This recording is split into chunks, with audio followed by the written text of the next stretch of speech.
Coordinates दिए हुए हैं -2 -4, दूसरा दिया हुआ है -3 -7। डिस्टेंस फार्मूला यूज होना है।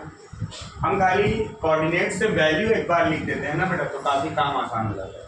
x1 की वैल्यू -2, y1 की वैल्यू -4, x2 की वैल्यू -3 और y2 की वैल्यू -7। अब क्या करना है, फॉर्मूला जैसे लिखा है वैसे ही आपको उठा के वैल्यू रख देना है। बहुत इत्मीनान से ये काम किया करिए, हड़बड़ी में नहीं। यही पहला स्टेप इम्पॉर्टेंट है। अगर आपने वैल्यू सारी सही रख दी, वैल्यू को उसके साइन के साथ सही रख दिया, तो फिर कोई दिक्कत नहीं। यही एक चीज़ इंपॉर्टेंट है, जो थोड़ी बहुत मिस्टेक हो रही है क्वेश्चन में, इंपॉर्टेंट है।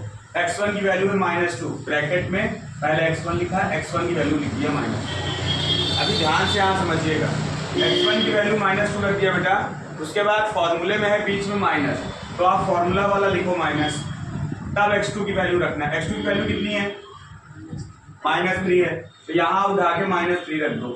अब क्योंकि यहाँ ऑलरेडी फॉर्मूले वाला माइनस था, x2 की वैल्यू भी माइनस में दी हुई थी, इसलिए यहाँ पे छोटा ब्रैकेट यूज करना पड़ा, ताकि दो साइन एक दूसरे के नजदीक समझ में आ जाए अलग अलग। अब क्योंकि छोटा ब्रैकेट यूज कर दिया, तो इसको बड़ा ब्रैकेट बना लो, कोई दिक्कत नहीं है।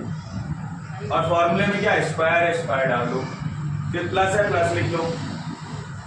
y1 है, y1 की वैल्यू कितनी बेटा? -4, फिर फॉर्मूले में बीच में है माइनस, तो फिर फॉर्मूले का माइनस लिखो। ध्यान से समझना, यहाँ पे सबसे पहला मिस्टेक होगी, ये चीज सब लोग ध्यान नहीं देगा।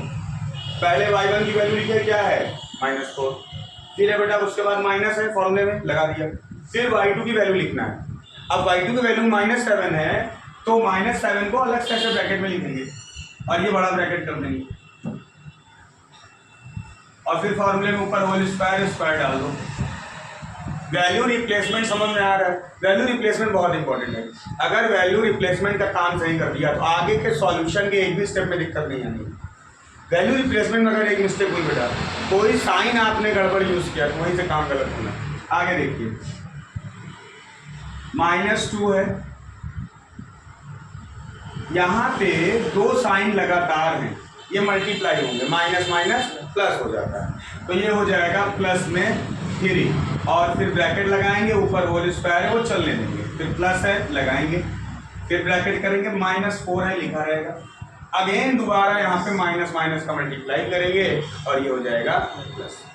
तो ये हो गया माइनस माइनस प्लस, अब बगल में लिखा है 7, ऊपर लिखा है होल स्क्वायर डाल दिया। इतना काम प्रॉपर जैसे चल रहा है। अब उसके बाद देखिए, एक नंबर माइनस में एक नंबर प्लस में, डेफिनेट सब्ट्रैक्शन होना है। 3 में से 2 सब्ट्रैक्ट कर देंगे बेटा, 1 आ जाएगा। अब सोचना ये है कि 1 प्लस में आएगा कि माइनस में आएगा, तो 3 बड़ा नंबर है, ग्रेटर नंबर है, प्लस में तो 1 भी प्लस में, ऊपर स्क्वायर लगा दीजिए, प्लस माइनस में है 4, 7 है प्लस में, यहाँ भी सब्ट्रैक्शन होना है, 7 में से 4 गया 3, फिर वही बात, 7 ग्रेटर नंबर है, प्लस में 3, ऊपर स्क्वायर लगा दीजिए। 1 का स्क्वायर 1 ही होता है और कुछ तो नहीं होगा ना। 3 का स्क्वायर 3 3 जा 9, 1 + 9 होता है 10, तो ब्रैकेट के अंदर आ गया √10, कंप्लीट हो गया। अब √10 का ऐसा कोई फैक्टर नहीं बनेगा जो रूट के बाहर है, तो √10 हमारा आंसर हो जाएगा। अब देखो